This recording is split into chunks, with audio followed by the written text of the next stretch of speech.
नमस्कार दोस्तों, स्वागत है आपका एक बार फिर से आपके अपने YouTube चैनल पढ़ाई भी कर रहे होंगे। आज हम एसएससी सीजीएल 2024 के टीयर 1 का 12th शिफ्ट करने वाले हैं, यानी कि 12 सितंबर थर्ड से 36 शिफ्ट में पेपर हुआ था, 1/3 पे पहुंच गया, यानी कि वी हैव डन 33 1/3%, राइट।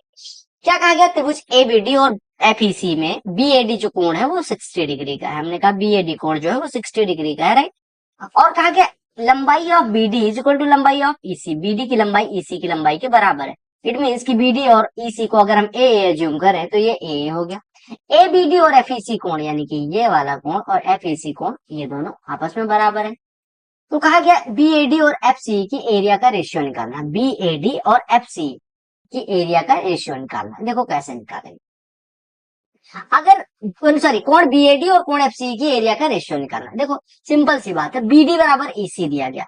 अगर मैं बात करूं ये वाला ए है, ठीक है, तो इतना भी ए है, राइट। अब चलेगा कोण बीएडी तो ये कितना हो जाएगा? अगर मैं कोण बीएडी की बात करूं तो ये 60 डिग्री है। और एफसीए कितना हो जाएगा? आपको पता है कि अगर ये कोण इस कोण के बराबर है, ये आधार बराबर है, ठीक है, ये इसके बराबर है, और आपको दिया गया AB की लंबाई FE के बराबर है, यानी ये इसके बराबर है, तो ये दोनों कॉन्ग्रुएंट ट्रायंगल हो जाएंगे। कॉन्ग्रुएंट हो जाएंगे मतलब क्या? कॉन्ग्रुएंट क्यों हो जाएंगे? आपने कहा ये साइड इस साइड के बराबर है, ये आधार दोनों का आपस में बराबर है। ट्रायंगल ABD और ट्रायंगल FCE को देखो तो दो भुजाएं बराबर और इनके बीच का कोण बराबर, तो ये कैसे हो जाएंगे? कॉन्ग्रुएंट यानी सर्वांगसम ट्रायंगल। अगर सर्वांगसम होगा तो ये कोण 60 तो ये भी कोण 60, अब ये 60 हो गया, 90 है तो ये वाला कितना हो गया? 30 डिग्री। तो आपको किसकी किसकी रेशियो निकालना था? बीएडी बटे एफसी यानी कि 60/30। तो आपका आंसर कितना हो जाएगा? 2:1 हो जाएगा, राइट। सिंपल सा प्रश्न था। क्योंकि टेबल जो है production of 3 type of cars in 4 different year दिखाया गया। क्योंकि average number of A type cars produce by company during 2012 to 2014, यानी 2012 से लेकर 2014 तक ए टाइप का जो एवरेज है, ठीक है, वो कितना कम है? Combined average of B and C from 2013 to 2015, यानी इस एवरेज से कितना कम है। पहले इसका एवरेज निकालते तो जोड़ेंगे तो 1750 और ये 50 जुड़ के 1800 हो गया, 18 18 3600, 3600 और 2900 कितना हो जाएगा? 6500, राइट। 6500/3 इसका एवरेज हो गया। अगर हम इनका एवरेज निकालने जाए तो सबको जोड़ के बटे में 6 कर देंगे, तो आप जोड़िए 0 0 0 0 हो गया, 9 4 13 5 18 2 20 7 27 5 32 के 2 हासिलाई 3 हो गया, 3 2 5 2 7 1 8 और 9 17 के साथ हासिलाई 1 हो गया, 1 2 3 2 5 3 8 3 11 3 14 3 17, ये 17 हो गया और बटे में कितना हो गया? 6 हो गया। 2 से काट देते हैं 3 हो गया, 2 से 1 काटा, 2 8 16 हो गया, 2 8 16 फिर से हो गया, 2 6 8860/3। ये है बी और सी का कंबाइंड एवरेज और एक एवरेज 6500/3। ये कहा गया था 6500/3 8860/3 से कितना परसेंट कम? 8860 से 6500 कितना कम है? आपने कहा कितना कम है? देखो 2360 कम है। तो परसेंटेज में अगर हम निकालने जाएंगे तो 2360 8860 का कितना परसेंट है ये निकालना है अगर आपको, तो आप कहेंगे ये 0 से ये 0 कट गया, गुणे में 100 लगा देंगे। 4 से कट रहा है नहीं, 2 से काटेंगे तो ये 118 हो जाएगा, 2 से कटेगा तो 443 हो जाएगा, राइट। अगर मैं 3 से काटने जाऊं तो 3 से कटेगा, आपने कहा 3 से अगर मैं काटने जाऊं या 4 से काटता हूँ या किससे काटो? 3 4 7 4 11, 3 से ही काट दे दो, 3 3 9 3 9 27 लगभग हो गया। 3 से काटेंगे, 3 निकलना 3 3 चौको 12 और 3 अठे 24 हो गया, राइट। 3 से फिर से 4 से काट देते हैं, 4 से 40 हो गया मान लो लगभग, और 4 से कटेगा तो ये 37 हो जाएगा। इसको 37 को अगर हम 40 के करीब माने तो ये 40 ये 2.5 हो जाएगा, और 2.5 गुणे 10 25, 25 से ज्यादा आएगा। क्यों? क्योंकि आपको पता है 37 को हमने 40 माना, नहीं 25 से ज्यादा। आपका आंसर 26.6 के करीब हो जाएगा, अप्रोक्सीमेशन से कर रहा है। सरकमफ्रेंस एक बेस ऑफ कॉनिकल टेन का 32 मीटर। देखो सरकमफ्रेंस क्या होता है? Circumference of base 2πr, 2πr बराबर 32 पाई, ठीक है। ऐसे रेडियस कितना हो गया? 16। अब कर्व्ड सरफेस एरिया निकालें। कर्व्ड सरफेस एरिया क्या होती है? πr, और l क्या होता है? अंडर रूट में r² प्लस h²। आपको पता है हाइट 8 है और रेडियस 16 है, ये कितना हो जाएगा? अंडर रूट में 8 का स्क्वायर प्लस 16 का स्क्वायर, इसका मतलब 8√5 हो जाएगा, राइट। 8 कॉमन ले लेंगे, 8 का स्क्वायर तो 1 + 5 4 बचेगा, जो कि बाहर आ जाएगा, यानी 8√5। यहाँ पे वैल्यू पुट कर देंगे, यानी पाई इंटू आर इंटू 8√5, यानी 16 8 128√5 इसका कर्व्ड सरफेस एरिया हो जाएगा। ये गिवन चार्ट पढ़ो और उत्तर दो। कहा गया फॉलोइंग चार्ट जो है production of text book in different years और from the print house ABC, 3 print house है एबीसी, उनसे डिफरेंट ईयर्स में प्रोडक्शन दिखाता है। तो कहा गया ratio of text books produced by print house B in year 2018, B का 2018 वाला यानी ये 12, इसका रेशियो सी का 2020 में, 2020 का सी में, मतलब सी का 2020 में 15, इसका रेशियो पूछा गया था। 3 चौको 12, 3 पच्चे 15, राइट। अच्छा हमने 2018 में भी, सॉरी 2020 में सी, 2020 में सी, 20 में सी ये 9 है, ये 22 वाला हमने लिख दिया, तो ये 12/9 हो जाएगा, यानी 4/3 हो जाएगा, ध्यान रखना। ये 2022 वाला हमने ले लिया है, यहाँ पे लेना कितना है 2020 वाला है, ठीक है। मीन प्रोपोर्शन क्या होता है, अंडर रूट में ए बी, ये निकाल लेना। कहा क्या following pie chart shows the percentage distribution, 1600 employees है जिनका अलग अलग डिपार्टमेंट में कितना है डिस्ट्रीब्यूशन है, वो दिखाएगा 15%, 25%, 22%, 30% और 8% अलग अलग डिपार्टमेंट, और डिपार्टमेंट में मेल और फीमेल का रेशियो क्या है ये दिखाएगा। तो कहा कि what is percentage of number of employees in production department to number of female employees of are the department taken together. कहा कि number of employees in production department जो है, ठीक है, percentage of number of, what is percentage of number of employees in production department to the number of female employees of all the departments taken together, यानी कि all department की female का कितना percent है प्रोडक्शन डिपार्टमेंट के कुल employees की संख्या। तो सबसे पहले हम देखते हैं प्रोडक्शन डिपार्टमेंट में कुल एम्प्लॉइज की संख्या कितनी है, 30%। इसका निकालना है ऑल डिपार्टमेंट में फीमेल की संख्या। अब पहले एचआर में बताओ कितना है, एचआर में 8% है टोटल एम्प्लॉय, आईटी में 15% है, अकाउंट्स में 25% है, मार्केटिंग में 22% है और प्रोडक्शन में 30% है। इसमें फीमेल निकालते जाओ। आपने कहा 8 रेशियो बराबर 8, तब फीमेल कितनी है 5 रेशियो, यानी कि 5% इधर हो गए। 5 रेशियो बराबर 15, तो 3 रेशियो बराबर हो जाएगा 9, 9% इधर हो गया। 7 3 10, 10 रेशियो बराबर 25, तो 7 रेशियो बराबर 17.5, 11 रेशियो बराबर 22, तो 4 रेशियो बराबर 8, 8 रेशियो बराबर 30।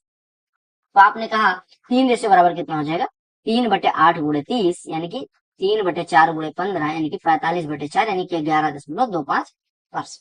अब हम कहते हैं कि टोटल निकाल लेते हैं इनका संख्या। तो हमें ऑल फीमेल निकालेंगे, तो 5 9 14 और 17 31.5, 31.5 और 8 39.5, 39 और 11 50.5, 50.75, यानी कि सारी फीमेल हो गई 50.7। तो 50 का 30 लगभग कितना परसेंट है, 60%। और अगर पूछा गया होता 30 का 50 कितना परसेंट है, तो लगभग 167% के करीब हो जाता, ठीक है। तो ये पूछा गया था 60% के करीब, ये देखो 60% के करीब। 60% अगर 50 होता 30, 60% होता 50 से थोड़ा ज्यादा है तो 59, ठीक है।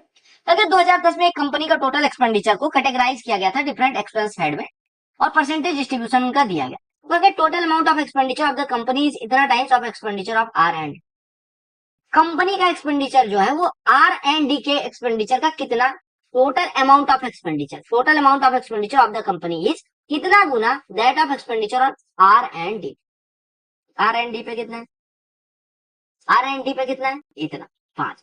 अब आपको पता है टोटल एक्सपेंडिचर कितना होता है 100, 100 आर एंड डी का कितना है 5, 100 5 का कितना गुना है ये पूछा गया था, यानी 20, क्योंकि कोई एक्सपेंडिचर अपने आप में 100% हो गया, कोई चीज 100% होती है। एक मर्चेंट है जो 2 वैरायटी की शुगर 5 रुपए 3 किलोग्राम, 5 रुपए और 3 रुपए, सॉरी, एक दुकानदार है जो 5 किलो और 3 किलो 4 रुपए वाली और 6 रुपए वाली चाय पत्ती मिलाता है, ठीक है, या शुगर या चीनी जो भी मिलाता है, आपसे कहा गया, ठीक है। तो कहा गया मिश्रण का प्रति किलो 4 रुपए किलोग्राम वाली 20 रुपए की, मतलब 5 किलोग्राम, और 6 रुपए वाली 3 किलोग्राम, तो 20 रुपए इसमें लगा, 18 रुपए इधर लगा, यानी 38 रुपए टोटल लगे। 38 रुपए में कितने किलोग्राम चीनी मिली 8, तो क्रय मूल्य कितना हो गया 38/8, यानी कि 19/4, यानी आपका आंसर है। कहा गया किसके लिए इसके इनफाइनाइट मेनी सोल्यूशंस हो गए। आपको पता है अगर 2 सेट ऑफ इक्वेशंस दिए जाए तो a1/a2 बराबर b1/b2 बराबर c1/c2 हो जाए, तो इसके इनफाइनाइटली मेनी सोल्यूशन होंगे, यानी x के गुणांक का रेशियो 1/4, y के गुणांक का रेशियो 1/b बराबर कांस्टेंट टर्म का रेशियो।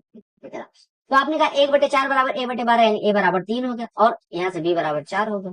तो a और b के मानों का योग पूछा गया था, 7 आपका उत्तर हो जाएगा। 2 पाइप है, एक सही 1/3 घंटे में, एक 2 घंटे में, दोनों एक साथ, एक 4/3 घंटे में, एक 2 घंटे, तो दोनों मिलकर 4/3 गुणे 2/4/3 ध्यान दो, यानी कि 10/3 हो जाएगा, 3 3 कट गया 8/10, यानी कि 8/10 घंटे कितना हो जाएगा 48 मिनट के बराबर हो जाएगा। क्योंकि which of the following is divisible by 2 5 10 and 11। देखो कोई संख्या अगर 2 5 10 11 से डिविजिबल है तो इसके एलसीएम से भी डिविजिबल होगी। 2 5 10 का एलसीएम 10 और 10 और 11 का एलसीएम 110। क्यों? क्योंकि आपको पता है 10 और 11 को प्राइम नंबर है, को प्राइम नंबर का एलसीएम उनके प्रोडक्ट के बराबर। तो 110 से डिविजिबल होने के लिए यूनिट डिजिट 0 होनी चाहिए, यानी ये नहीं हो सकती, ये नहीं हो सकती। क्यों 0 होनी चाहिए? क्योंकि 10 से भी कटेगा 11 से, 10 से कोई संख्या तभी कटते हैं जब यूनिट डिजिट 0, 11 से कटने का बाकी संख्या है, हमने बाकी संख्या ले ली 1 2 3 4 5 6। 11 से कटने का रूल क्या है? अल्टरनेट डिजिट का सम 6 4 10 2 12, 1 3 4 5 9, 12 और 9 का जो डिफरेंस होना चाहिए वो 0 या 11 के टेबल का होना चाहिए। क्या 0 है? नहीं। 11 के टेबल का है? नहीं। ये नहीं कटेगी तो यही संख्या कट जाएगी। एक बोटमैन है जो 2 किलोग्राम कह रहा हूँ, 2 kilometre against the current in 1 hour जाता है, और 1 kilometre along the current 10 minute में जाता है। तो 2 किलोमीटर अगेंस्ट यानी कि डाउन स्ट्रीम स्पीड आपको अलग दी गई है, और अप स्ट्रीम स्पीड। एक बार बताना, धारा के जब अगेंस्ट जाता है तो उसको कौन सी स्पीड कहते हैं? Up stream. Up stream 2 kilometre 1 घंटे में, यानी अप स्ट्रीम स्पीड कितनी हो जाएगी? 2 किलोमीटर प्रति घंटे। और डाउन स्ट्रीम 1 किलोमीटर 10 मिनट में, यानी 1 घंटे में 6 किलोमीटर, यानी कि अप स्ट्रीम स्पीड तो 2 किलोमीटर है, लेकिन डाउन स्ट्रीम स्पीड 6 किलोमीटर प्रति घंटे। तो कहा गया अगर 6 किलोमीटर स्टेशनरी वाटर में जाना, स्टेशनरी वाटर यानी कि बोट की स्पीड से जाना। आपको पता है बोट की स्पीड क्या होती है? Up stream plus down stream by 2, यानी कि up stream plus down stream by 2 करेंगे तो 4 किलोमीटर प्रति घंटे हो जाएगी, और 4 किलोमीटर प्रति घंटे से 6 किलोमीटर जाने में 1.5 घंटे लगेंगे।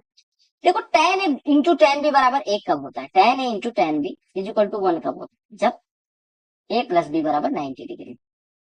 तो आपने कहा tan 4 theta into tan 6 theta बराबर 1, तो 4 थीटा प्लस 6 थीटा 10 थीटा बराबर 90, यानी कि थीटा बराबर 9, थीटा बराबर 9, तो cot 45 की वैल्यू पूछी गई थी। तो आगे कितना सिंपल इंटरेस्ट? 6700 रुपए 13 महीने में 12% के इंटरेस्ट से कमाई। देखो 12 महीने का इंटरेस्ट रेट 12%, यानी 1 महीने का 1%, तो 13 महीने का 13%, 6700 का 13% कितना हो जाएगा? 67 गुणे 13। ताकि सेक्टोरियल एंगल इतना है 75 डिग्री, तो लेंथ ऑफ आर्क क्या है? देखो लेंथ ऑफ आर्क क्या होता है, आपको एक चीज पता होगा कि अगर आपको ये सर्कल दिया गया उसमें कोई आर्क यहाँ पे थीटा कोण बनाता है, तो आर्क की लंबाई कितनी होती है? थीटा अपॉन 360 और इंटू 2 पाई आर। ठीक है, तो हमने यहाँ पे वैल्यू पुट कर दी, थीटा अपॉन 360 यानी 75/360, और गुणे में 2 पाई आर, 2 पाई आर यानी कि 2 पाई, और गुणे रेडियस कितनी दी गई? रेडियस कितनी दी गई है? आपने कहा 9.6। तो यहाँ से कितना कटा? 15 से काटेंगे 5, 15 से काटेंगे कितना हो जाएगा? 15 दूना 24। ठीक है, 24 से काटेंगे 0.4, और 0.4 का 5 में गुणा होगा 2, 2 गुणे 2 पाई 4 पाई आपका उत्तर हो जाएगा। अगला प्रश्न देखिएगा, कहा गया एक pair of straight lines from an external point F intersect a circle at A and B, and ये जो दिया गया F A is less than F B, वो अभी काम आएगा, and touches the circle at C, O is the center of the circle, given that ACF इतना, AFC इतना, तो AOB की वैल्यू फाइंड करना। देखो आराम से करेंगे, प्रश्न बहुत आसानी से हो जाएगा। तो हम एक सर्कल ड्रा कर रहे हैं, ये हमारा मान लेते हैं सर्कल है। ठीक, हमें कहा गया F से एक स्पर्श रेखा खींची गई और एक छेदक रेखा, ये हमारी छेदक रेखा हो गई सेकंड, और ये हो गई हमारी स्पर्श रेखा। अगर F ये पॉइंट है तो FA is less then FB, यानी कि हम FB और A ऐसे नहीं ले सकते, क्योंकि तब FA बड़ा हो जाएगा, हमें बी को लास्ट वाला बिंदु लेना और ए वाला बिंदु ये लेना, इस तरह से लेना पड़ेगा, राइट। ओ सेंटर है, हमने कहा ओ सेंटर है। अब हमें क्या कहा गया? हमें कहा गया कि जो ए एफ सी कोण है, ये सी है, ए एफ सी कोण है, ये वाला कोण, ये कितने का है? ये ए एफ सी 30 डिग्री का, राइट। तो अगर हम यहाँ से परपेंडिकुलर ड्रा कर दे तो ये परपेंडिकुलर होगा, ठीक है, और ये 90 डिग्री का होगा क्योंकि स्पर्श रेखा से उस पर परपेंडिकुलर। और कहा गया ए सी एफ जो कोण है, यानी अगर मैं यहाँ से इसको मिला दूं तो ये वाला जो कोण है वो कितने का? AFC 30, ये 50 डिग्री। अब आप देखो, अगर मैं इसको यहां से मिला दूं और इसको यहां से मिला दूं, ठीक है, अब ये ना कह देना ये व्यास है सीबी, क्योंकि देखो सीबी अगर व्यास होता तो ये 90 डिग्री का होता, लेकिन आप देख पा रहे हैं कि ये 30 डिग्री है, ये 50 डिग्री है, ये एक्सटीरियर एंगल है, ये 80 डिग्री का ही है, तो ये व्यास नहीं। समझ में आया मेरे भाई? अब आपने कहा ठीक है कोई बात नहीं, ये 80 है, आपको दिख गया, अभी तक सब कुछ समझ में आ रहा है। आपने कहा ये वाला अगर 40 डिग्री का है तो ये, क्योंकि पूरा 90 का था, इतना 50 हो गया, तो ये वाला कितने का हो जाएगा? 40 डिग्री का। ये 40 तो ये भी 40, क्योंकि ओए और ओसी त्रिज्या है इनके सामने के। अगर ये पूरा 80 का है, ये इतना हिस्सा 40 का, तो ये वाला हिस्सा कितने का हो जाएगा? 40। और अगर ओए और ओबी दोनों त्रिज्या है, तो अगर ये 40 तो ये 40, तो अगर ये 40 तो ये कितना हो जाएगा? 100 डिग्री। समझ में आया? तो फिर से समझा दे रहा हूँ। देखो आपको पता है ये 30 है या 50, हमने कहा पूरा ये 90 का है, तो इतना 50 तो इतना 40 का, ये 40 हुआ तो ये वाला भी 40 हो जाए। आपको तो ये पूरा एक्सटीरियर एंगल है, पूरा 50 और 30 के सम 80 के बराबर होगा। अगर इतना हिस्सा 40 है तो ये वाला हिस्सा कितना हो जाएगा? 40। तो आपको पता है ये भी त्रिज्या है और ओए भी त्रिज्या है, तो आपने कहा ये अगर 40 है तो ये वाला 40, दोनों मिलकर 40, तो ये कितना हो जाएगा? 100। ये पूछा गया। कहा एक सर्कुलर आर्क है जिसकी रेडियस इतना है, 30 डिग्री का कोण बनाता है, तो आपको पेरीमीटर ऑफ सेक्टर फॉर्म बताना है। देखो पेरीमीटर ऑफ सेक्टर फॉर्म निकालने के लिए आपको एक चीज देखना पड़ेगा। देखो मान लो कोई सर्कल है, इसमें कोई सेक्टर बनता है, तो उसका परिमाप जो होता है आर, आर और ये आर की लंबाई होती है, समझ लो। यानी आर की लंबाई अगर एल हो तो एल प्लस 2 आर होता है, और आर की लंबाई क्या होती है?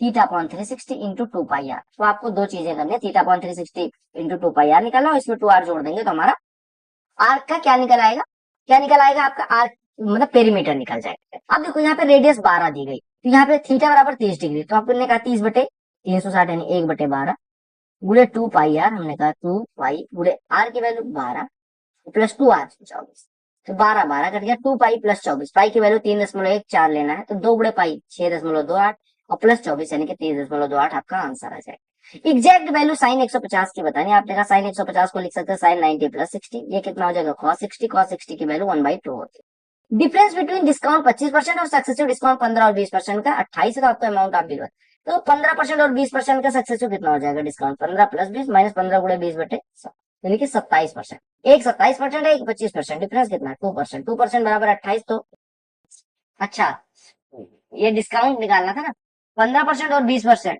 ठीक है 15% और 20% का डिफरेंस कितना है, 15 प्लस 20 35, ये 32% हो रहा है, एक 32% है, एक 25%, 32 और 25 का डिफरेंस कितना हो जाएगा 7%, 7% बराबर 28, तो आप 100% निकाल सकते। एक्स वाई जेड की वैल्यू निकालने ताकि ये सेटिस्फाई करे, कैसे करते हैं, देखो 5x यहाँ दिया गया, अगर मैं इन दोनों को जोड़ दूं तो कितना हो जाएगा, आप कहेंगे 5x minus 7y plus 3z, ये बराबर कितना हो जाएगा माइनस का 22, और 5x minus 3y, 5x minus 3y plus 7z बराबर कितना है 22। अगर मैं इन दोनों को क्या करूं, क्या करूं, क्या करूं, इन दोनों को अगर मैं घटा दूं तो कितना आएगा, इन दोनों को घटाऊं तो कितना आएगा, तो इसमें से इसको घटाते हैं, तो ये तीन minus 3y plus 7y 4y और प्लस 7z माइनस 3z यानी कि प्लस 4z बराबर 22 22 44, यानी y प्लस जेड बराबर 11 होना चाहिए। y प्लस जेड बराबर 11 कहाँ आ रहा है, यहाँ आ रहा है नहीं, यहाँ आ रहा है नहीं, यहाँ आ रहा है नहीं, एक ही ऑप्शन था जहाँ पे आ रहा है, आपने कहा आंसर आ गया। ए स्क्वायर प्लस बी स्क्वायर, अगर ऐसा प्रश्न आता है तो आपको क्या काम करना है, ए स्क्वायर के साथ ए वाला टर्म, बी स्क्वायर के साथ बी वाला टर्म कोई है नहीं, और सी स्क्वायर के साथ सी वाला टर्म, और ये 2 जो देखो -2 इधर है, इधर आएगा तो प्लस का 2 बनेगा, एक इसके साथ लिख लो और एक इसके साथ लिख लो और बीच में प्लस लगा दो, ये बराबर 0 है। ये c-1 का स्क्वायर है, ये a-1 का स्क्वायर है, b का स्क्वायर, तीन संख्याओं के वर्गों का योग, a-1 का स्क्वायर प्लस b का स्क्वायर प्लस c-1 का स्क्वायर बराबर 0 है, तो अलग अलग 0 के बराबर, यानी a बराबर 1, b बराबर 0, c बराबर 1, तो 1 1 2 हो जाएगा, फिर बाकी एक तो 0 कर देगा। 7 cos a बराबर 6, तो आपको इसकी वैल्यू निकालनी, देखो cos a के प्लस cot a क्या होता है 1/sin है प्लस cos a बटे sin है, और सिमिलरली नीचे माइनस लगा के ही कर दो 1/sin है minus cos a upon sin, right. तो देखो ऊपर की तो साइन ए से अगर मल्टीप्लाई करें तो 1 plus cos A upon sine ए, और नीचे 1 माइनस कॉस ए बटे साइन ए, हमने कहा यहाँ से आपकी वैल्यू आ गई। कॉस ए कितना है 6/7, तो 1 प्लस 6/7 कितना हो जाएगा 13/7, और 1 माइनस 6/7 1/7, तो 13/7 बटे 1/7 आपका स्मॉलेस्ट वैल्यू बताना है जो ए को असाइन करे ताकि ये संख्या 8 से डिविजिबल हो जाए। आपको पता है किसी संख्या को 8 से डिविजिबल होने के लिए लास्ट 3 डिजिट से बनने वाली संख्या 8 से कटनी चाहिए, तो आपने कहा लास्ट 3 डिजिट से बनने वाली संख्या हियर विल बी 6 8। अब इसको हमें ए बराबर अगर 0 रखें तो 8 7 56 क्या 42 कट रहा है, नहीं कट रहा है। ए बराबर 1 रखें तो 8 7 56 5 52 नहीं कट रहा है। ए बराबर 2 रखें 8 7 56 और 6 62, देखो 6 62 फिर आ जाएगा 62 कट रहा है नहीं। ए बराबर 3 रखें तो 8 7 56 और 7 8 9 72, यानी ए बराबर अगर हम 3 रखते हैं तो ये जो लास्ट 3 डिजिट से बनने वाली संख्या है वो कट जाएगी, तो स्मॉलेस्ट वैल्यू 3 हो सकती है। और इससे जस्ट बड़ी आपने कहा 2.5 के अंक में पूछा गया तो 8 का आधा करके इसमें जोड़ देंगे, यानी 8 का आधा 4 इसमें जोड़ दें तो 7 पे भी कटेगा। अगले प्रश्न में क्या कहा गया, प्रॉफिट जो है एक वस्तु को बेचने पे कॉस्ट प्राइस का 320% है, यानी कि कॉस्ट प्राइस अगर 10 था तो इसका 32 रुपए का प्रॉफिट होता है, यानी कि सेलिंग प्राइस कितना 42। अगर कॉस्ट 10% से बढ़ जाए यानी 11 हो जाए और सेलिंग प्राइस सेम रहे तो सेलिंग प्राइस का कितना होगा प्रॉफिट। अब देखो आपने कहा 42 सेलिंग प्राइस है और आपने कहा 11 कॉस्ट प्राइस पड़े, तो प्रॉफिट कितने का होगा 31 का भी होगा। तो आपसे कहा 31 42 का 31 जो है यानी कि then what percent of selling price is the profit, यानी सेलिंग प्राइस का प्रॉफिट कितना परसेंट है। हमने कहा सेलिंग प्राइस कितना है, सेलिंग प्राइस कितना है 42, 42 का प्रॉफिट 31 रुपए कितना परसेंट है, तो 40 का होता तो 70% के अराउंड होता, 75% के अराउंड। आपने कहा 42 का है तो 75 से छोटा होगा, यानी 75 से छोटा लेकिन 73 के करीब, यही पूछा गया। ठीक है, अब ये कुछ लोग ये कहेंगे कि भागने के लिए कर रहे हैं, नहीं 31/42 और गुणे में 100 करोगे, 2 से काटेंगे 21, 2 से कटेगा 50, 50 गुणे 31 कितना हो जाएगा 1550 हो जाएगा, 21 से काटेंगे, 21 सत्ते 147 हो जाएगा, 8 80 हो जाएगा, 21 चौको 84 होगा, तो लगभग 74% के करीब, 74 से थोड़ा कम 73.8 हो जाएगा। Proportion of Suresh spending to saving is, यानी कि स्पेंड जो करता है और सेविंग जो करता है उसका रेशियो 3:1 है, राइट। अगर उसकी सैलरी, यानी कि अगर वो 3 खर्चा करता है तो 1 बचाता है, यानी उसकी कमाई 4 है। अब कहा सैलरी 25% बढ़ गई, यानी सैलरी 5 हो गई। कहा what percent of his expenditure will increase if he saving grows by 10, यानी सेविंग 10% से बढ़ जाए, यानी 1.1 हो जाए। 5 कमाता है, 1.1 बचाता है, यानी कि अभी खर्चा कितना करता है 3.9, 3 से कोई चीज 3.9 हुई, यानी कितने की वृद्धि 0.9 की, 3 का 0.9 कितना परसेंट है 30%।